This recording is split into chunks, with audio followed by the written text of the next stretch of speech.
Bom, gente, vocês concordam com essa declaração? Que os nossos adversários são o caminho mais rápido para o nosso crescimento espiritual? Se você precisa que alguém diga para você qual é o seu problema, e você vai para um amigo, o que o amigo vai fazer? Vai dourar a pílula, no mínimo, né? Não, imagina. Depende, Mário, às vezes não.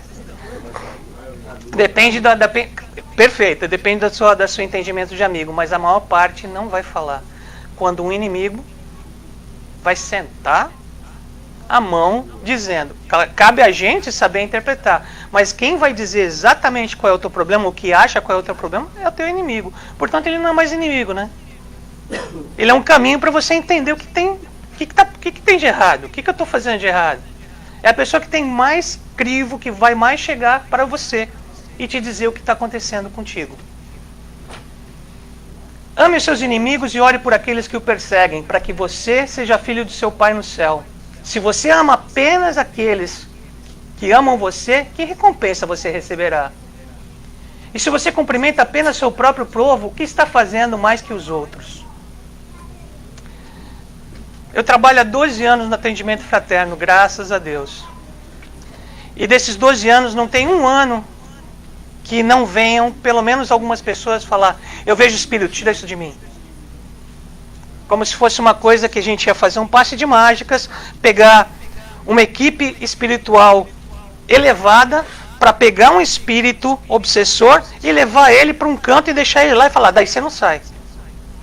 Não existe isso, gente. Não existe isso. Se esse espírito obsessor está com você, é porque você tem uma relação com ele. E ele tem uma relação com você. Qual é a única forma que você pode trabalhar isso? Eu vou dar um exemplo. Há muito tempo atrás, 5 anos atrás, quando eu comecei a fazer, mais do que isso, 7, me formei em passe de desobsessão com o Jacó Melo. Tinha acabado e assim, naquela coisa de tomara que não aconteça, né? Bacana, eu já fiz, bacana, mas tomara que não aconteça. Então, ou se acontecer, que seja dentro da casa espírita. Nenhum nem outro. Minha vizinha de 2 subdivisões para frente, 11h30 da noite, a gente se chama de tio, porque eles têm filhos pequenos. O Marcelo me chama tio Peter. Oi? Ele: você podia dar uma chegadinha aqui? Falei: posso, o que está acontecendo? A tia Cris está brigando com o guardanapo. Olhei para minha esposa e falei: pega o evangelho, que tem alguma coisa estranha. Cheguei lá, ela estava absolutamente vidrada, realmente, rasgando em 300 mil pedaços um guardanapo. Gente, foram 1h30 de passe. A menina caía, levantava, voltava ao estado catalético, caía, levantava, olhava para mim, toda vez que ela voltava, olhava para mim: oi, você chegou a que horas? Aí de novo voltava. 1h30, minha esposa fazendo o evangelho, lendo voz alta, eu dando passe, suando, quando me veio uma intuição, que a gente sabe que não é intuição. Pede por ele. Eu pedi por ele, pelo Espírito, e acabou. Ame seus inimigos e ore por aqueles que o perseguem. Eu podia encerrar aqui essa palestra. Sinceramente, não precisava falar mais nada. Gente, a única forma da gente se reconciliar com quem não gosta da gente, a única forma de se reconciliar com os espíritos que estão junto conosco, porque eu tenho uma boa e uma má notícia para vocês. A boa notícia é que vocês estão na casa espírita e estão tentando se melhorar. A má notícia é que nós estamos no mundo de provas e expiações. Então boa coisa a gente não é. Você pode até pensar, mas sinceramente, um espírito que nasce no mundo de provas e expiações é porque tem muito a ser provado. Então a gente não foi bacaninha nas encarnações anteriores. A gente literalmente pisou na bola. E tem gente que não reencarnou com a gente e está junto com a gente, pagando para ver se a gente vai melhorar. Botando teste, trabalhando a nossa paciência e assim por diante. Como que você vai mudar isso? Como que você vai deixar isso? Pedindo por eles. Você sabe o que você fez? Eu também não. Mas se eles estão comigo é porque alguma coisa eu fiz. Então a única forma é orar e amar esse inimigo, que nada mais é do que uma pessoa que está dizendo para você: poxa, olha o que você fez comigo. Pois é, aconteceu, eu não consigo mudar, como já dizia Chico, o passado, mas eu posso começar agora e mudar o futuro. É isso que a gente pode fazer: amar o próximo, amar o inimigo. Mas por que é tão difícil? Porque a gente vê o nosso adversário como inimigo. E o inimigo nada mais é de alguém que desperta em nós os sentimentos mais primitivos: medo, ódio, desejo, vingança. Diante do inimigo a nossa mão fica fria, o coração bate forte, o sangue pulsa nas têmporas. E aí a gente pergunta: como é que eu vou agir? O que eu faço com isso? Porque quando a gente está numa situação dessa, o nosso cérebro ele fecha para a razão. Ele está voltado à emoção. E aí a gente tem uma reação chamada fight or flight. A gente briga ou foge. Se der chance, a gente foge. Agora, se estiver encurralado, tem que brigar. A resposta a essa pergunta foi dada por Cristo: ame o inimigo e aquele que o persegue. Se você não brigar, tem briga?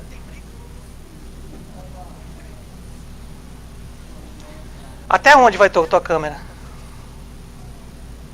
Me dá um range aqui. Até aqui? Até a tela. Até a ponta E, da tela. e lê esse microfone aqui? O microfone vai por... Tá.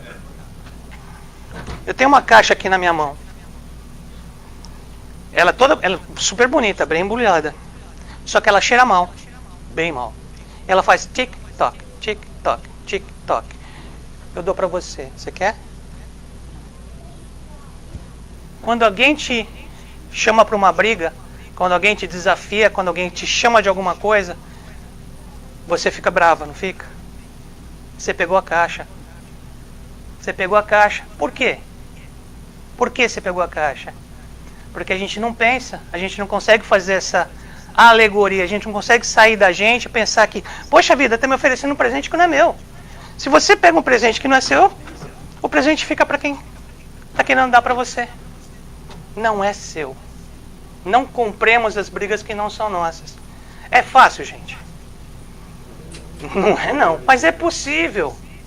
É possível entender que muitas vezes quando um não quer, dois não fazem. Uma briga, um bullying, alguma coisa do gênero, é muito difícil de acontecer quando o agressor não consegue o intento dele, que é te irritar. Não tem graça. Perde a graça. Para que eu vou continuar irritando uma pessoa que fala: você é burro? É, eu sou mesmo. Ah, você é feio? É, eu sou mesmo. Mas você é lindo.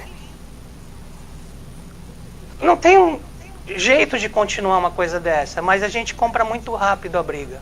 Por quê? Porque a gente já não gosta da pessoa. Então as reações todas vêm antes. A gente fica com o coração batendo forte, a gente fica com uma ameaça de perigo, a gente fica querendo se defender e não pensa que a gente pode nem... O princípio do chuveiro velho, vocês conhecem?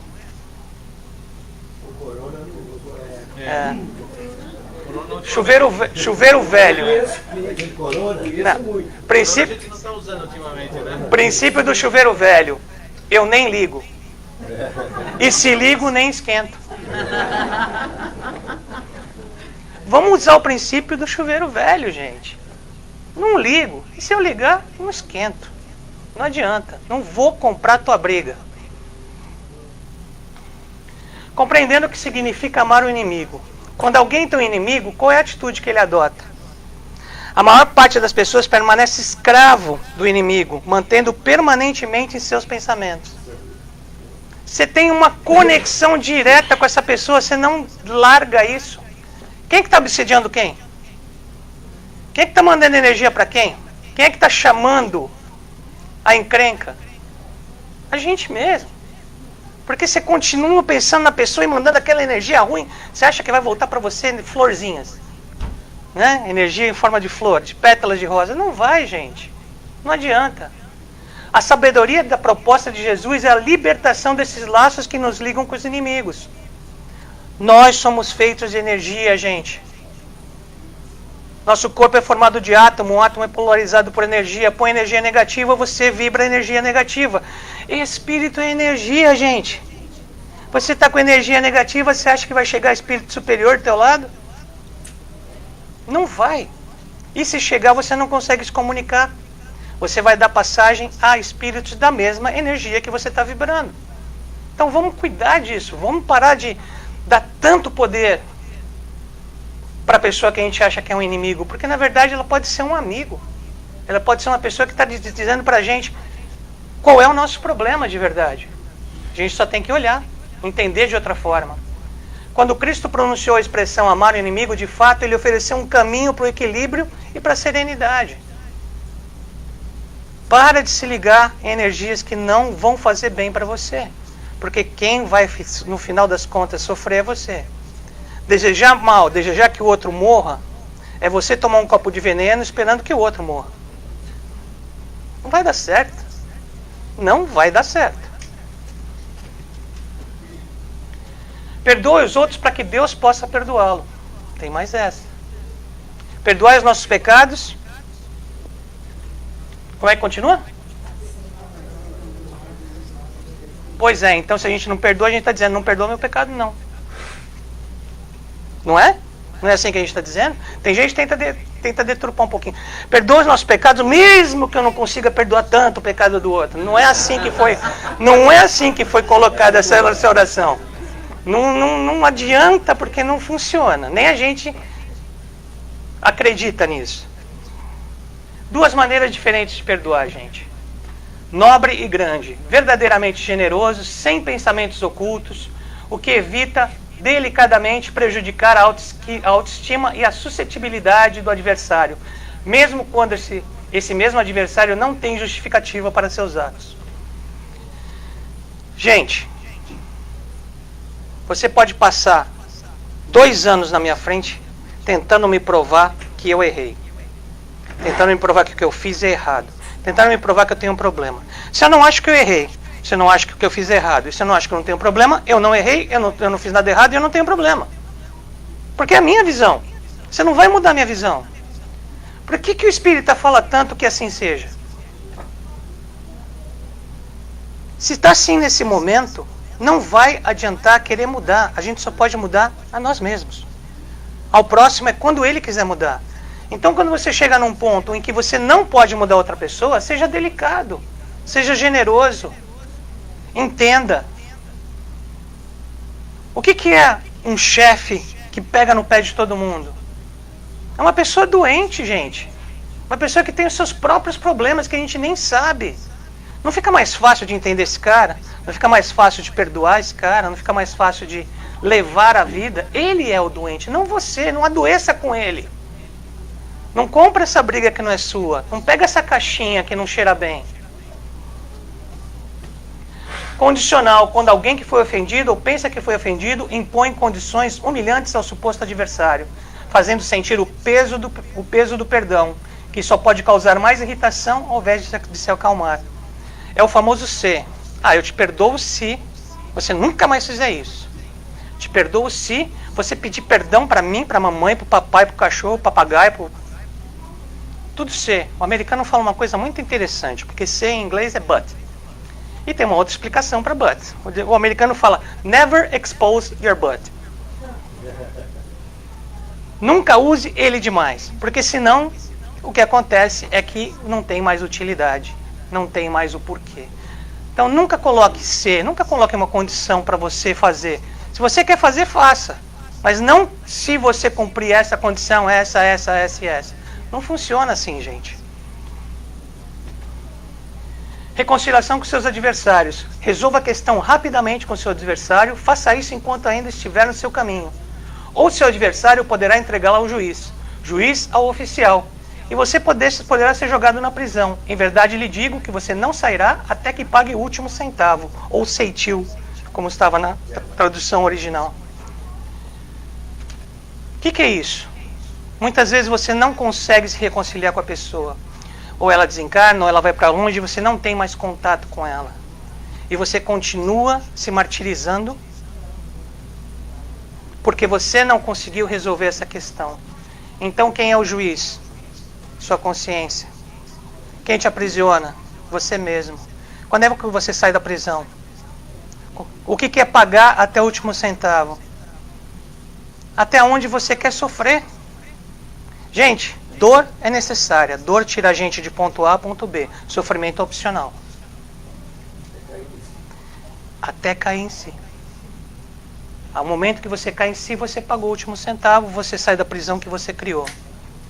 Tem um vídeo muito interessante também que eu passo, que é do Houdini, que diz que ele, aquele mágico daqui dos Estados Unidos, ele dizia que ele podia sair de uma cela de prisão, qualquer que fosse. E um presídio que tinha acabado de fechar aqui nos Estados Unidos desafiou ele, falou, tudo bem. Era um presídio de segurança máxima, tudo bem. Então você vem aqui, a gente te dá 1 hora para você sair. E o Houdini chegou, todo bonitão, entrou, todo feliz da vida. Quando o carcereiro fechou a porta, ele tirou de dentro da cinta uma barra, uma lima maleável e começou a tentar serrar a barra da prisão. Só que não era uma barra normal. E passou-se 40 minutos, ele ensopado não conseguia cortar aquela barra. Depois de 1h30, ele cai sentado no chão, desistiu. Quando ele encosta na porta, a porta abre. A porta nunca teve fechada. Só na cabeça dele. Essa é a nossa prisão. A porta nunca teve fechada. Nós fechamos essa porta. E quando a gente quiser, ela abre. Mas, de novo, a gente tem que se dar conta. A gente tem que fazer esse caminho inverso e abrir dentro do nosso coração essa prisão. Essa porta. Que nunca fechou. Nós é que fechamos ela. No ato de perdão, como na prática geral do bem, não é apenas um efeito moral, mas também um efeito material. Como já se sabe, a morte não nos liberta dos nossos inimigos, espíritos vingativos na vida, e após a morte frequentemente perseguem com grande ódio todos aqueles por quem têm rancor. Assustador, né? Até certo ponto, deixa a gente um pouquinho com medo. Mas por quê?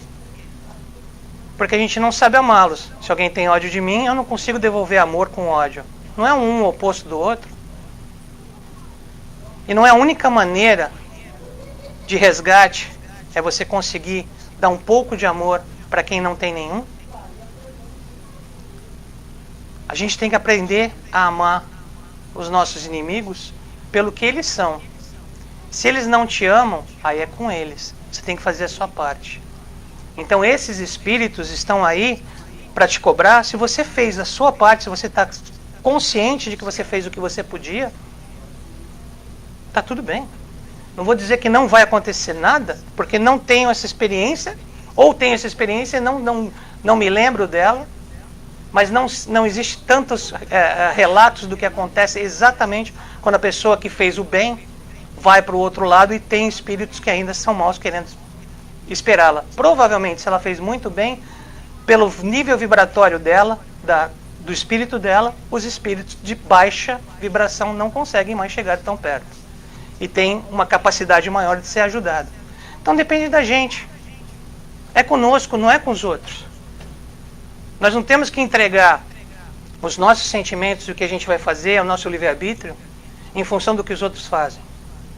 Porque senão não funciona. Quantas vezes devo perdoar meus irmãos e irmãs? Perdoar sem limite. Perdoar cada ofensa quantas vezes for praticada. Seus irmãos e irmãs na Terra devem ser ensinados de que o esquecimento de si mesmo é o que torna uma pessoa invulnerável ao ataque. Nos comportamentos e insultos, em resumo, você deve fazer ao outro o que quiser que o Pai Celestial faça por você. Ele não está falando nem o que quiser que o outro faça por você. Que o Pai Celestial, você deve fazer ao outro o que você que Pai, que Deus faça por você. Mas eu não sou Deus. Não, mas Deus te ama. Então o que você pode fazer é tentar amar o próximo. Ele não está frequentemente perdoando você? Imagina se Deus resolvesse contar as pisadas na bola que a gente deu só nessa encarnação. Não precisa levantar a mão não, mas eu acho que a gente estava, desculpe o meu francês, numa roubada. Né? A gente estava realmente complicado. Por acaso você já contou quantas vezes o perdão dele ajudou a apagar as suas falhas? Olha uma forma simples de entender as falhas do próximo. Quantas vezes você já falhou? E quantas vezes você já foi perdoado? Então por que você não perdoa? Se você já teve essa graça, se você já teve essa experiência, por que você, na hora que você tem que dar o teu quinhão, você não dá? Perdoar os inimigos é pedir perdão a si mesmo. Olha que lindo isso. Perdoar o inimigo é pedir perdão a si mesmo. Ou seja, puxa vida, me desculpa por sentir esse sentimento que é indigno de mim. Me desculpa por guardar por tanto tempo o rancor de uma pessoa que só faz mal para mim mesmo. Entender que o que você está fazendo para o outro faz mais mal para você do que para o outro. Então é pedir perdão para si mesmo. Ser capaz de perdoar ofensas é mostrar-se melhor do que você já era. Além disso, se você pesquisar mais a fundo, talvez ache que você é que é o agressor. Muitas vezes a gente não vê, né, dentro de uma relação, que nós podemos ter feito uma agressão também. Nós só vemos a agressão do próximo. Como é a parábola da trave no olho? A gente não vê, a gente vê o cisco no olho do próximo, mas não vê a trave que tem dentro do nosso olho. A gente não consegue enxergar os nossos problemas. O perdão completo e absoluto de todas as ofensas é peculiar às grandes almas, enquanto o rancor é sempre um sinal de baixeza e inferioridade. Portanto, não esqueça que o perdão verdadeiro é reconhecível por seus atos e não pelo uso de meras palavras. Quem disse isso foi Paulo, que começou apedrejando o cristianismo e terminou sendo apedrejado por causa dele. Olha que mudança. Olha a forma com que se transformou uma pessoa por entender qual era a missão dela, o que ela podia fazer de bom. Porque é só isso que a gente leva. A gente não leva roupa, a gente não leva dinheiro, a gente não leva nada. A gente leva as coisas boas que a gente fez e as não tão boas. São essas as virtudes ou não virtudes que nós levamos para o mundo espiritual. O perdão não é apenas dizer as palavras, é um processo ativo no qual você toma uma decisão consciente de abandonar sentimentos negativos, independente da pessoa merecer ou não. Não é uma espírita, ela é diretora da clínica de consulta de adultos para transtornos do humor no Hospital John Hopkins. É uma doutora. Olha que profundo. Uma decisão consciente de abandonar os sentimentos negativos, independente da outra pessoa abandonar ou não. Independente do que ela faça. Eu não vou mais comprar essa briga. Eu não vou mais odiar você. Eu não vou mais ter rancor de você. Eu não vou mais sentir isso. Isso não faz bem para você e não faz bem para mim. Eu recuso esse sentimento. Eu vou trabalhar ele até que ele vire outra coisa.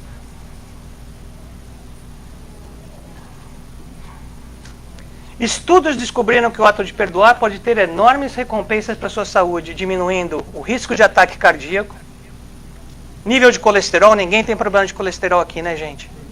Beleza, muito bom. Ninguém tem problema de dormir. Ninguém tem problema de sentir dor. Não tem problema de pressão alta. Ansiedade, então, nem passa pela nossa cabeça. Depressão e estresse.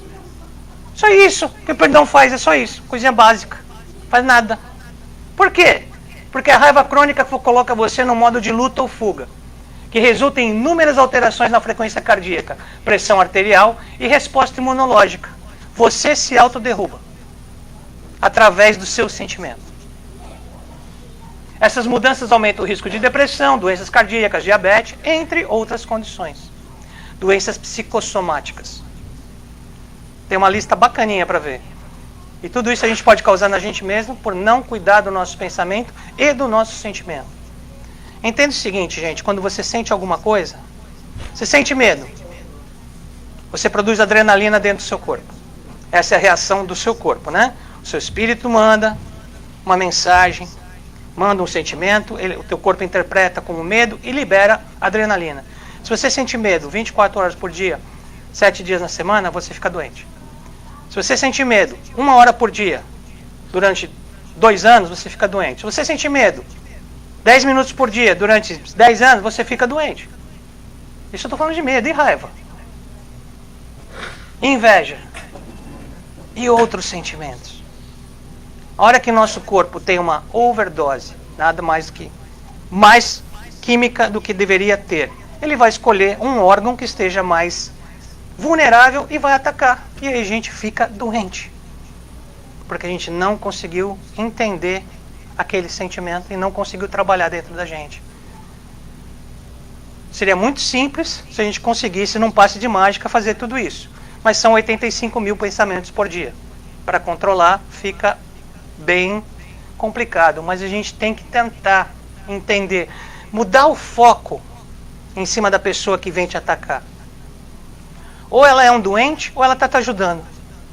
O nosso foco é, pelo amor de Deus, eu vou me defender porque eu não gosto dessa pessoa. Mudar o foco. Mudar a forma de resposta. Devemos entender que por muito tempo teremos que conviver com a necessidade de críticas. O exercício da crítica surgiu do ponto de vista evolucionista do instinto de preservação do território necessário na luta pela sobrevivência. Eu te critico porque você está fazendo alguma coisa que eu acho que está errada. No meu ponto de vista.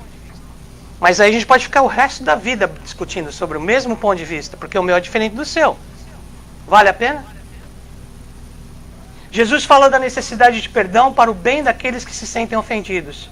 Mas os benefícios também se estendem ao ofensor, já que o ofensor do momento quase sempre foi o ofendido anterior, ou se sentiu assim.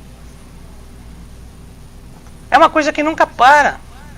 É uma briga que nunca para. Gente, para quem é casado, é aquele probleminha que começou com uma... Mas você nunca lava os pratos. Mas você também nunca joga o lixo fora. Mas você nunca lava o prato e você nunca lava o lixo fora. E você não lava o prato, você não joga o lixo. Você não lava o prato, você não joga o lixo.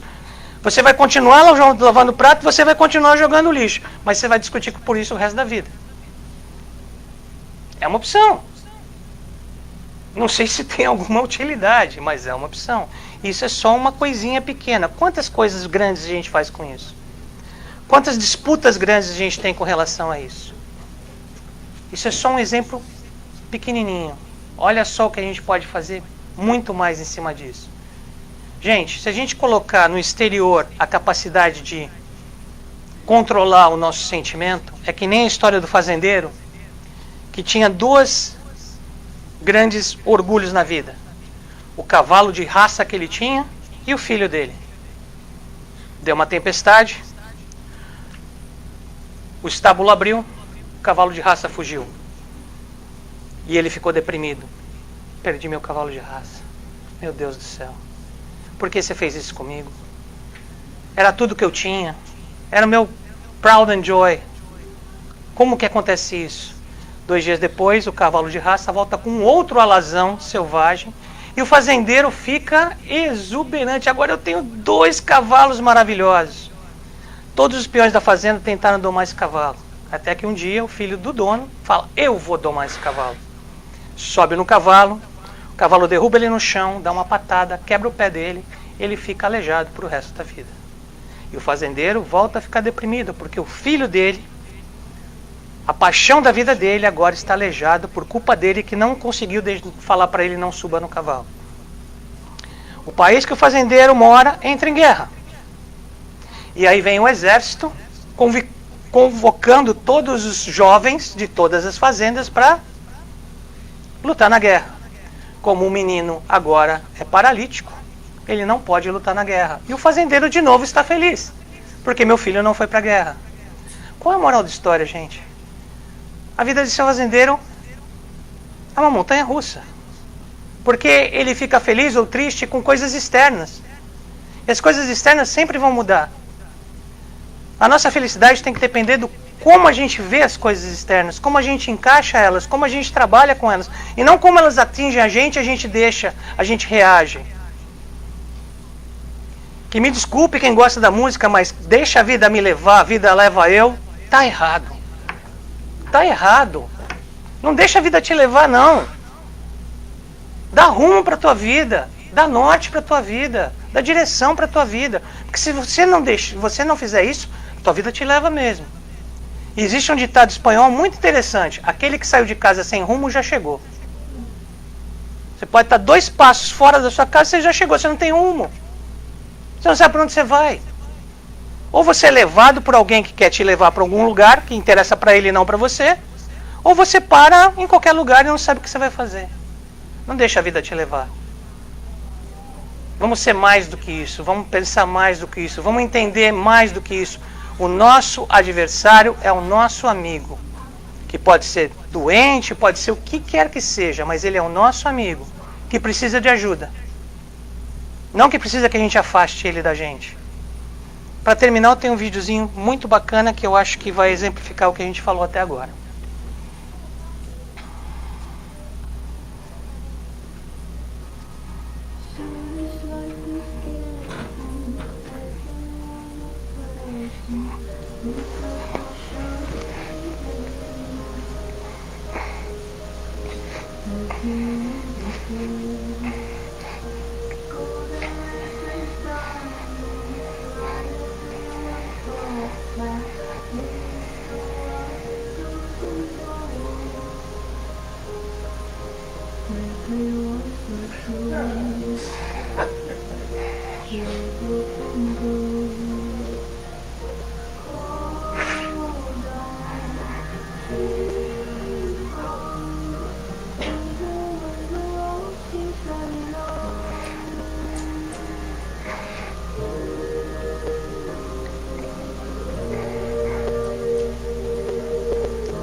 Acredite no amor, gente. Acredite no amor, acredite que a gente pode pegar um porco-espinho e realmente colocar uma forma dele não atingir a gente. Mas depende, às vezes, de uma pessoa, né? Uma pessoa bem intencionada, uma pessoa que sente o que o porco-espinho está sentindo. Que essa pessoa sejamos nós. Obrigado.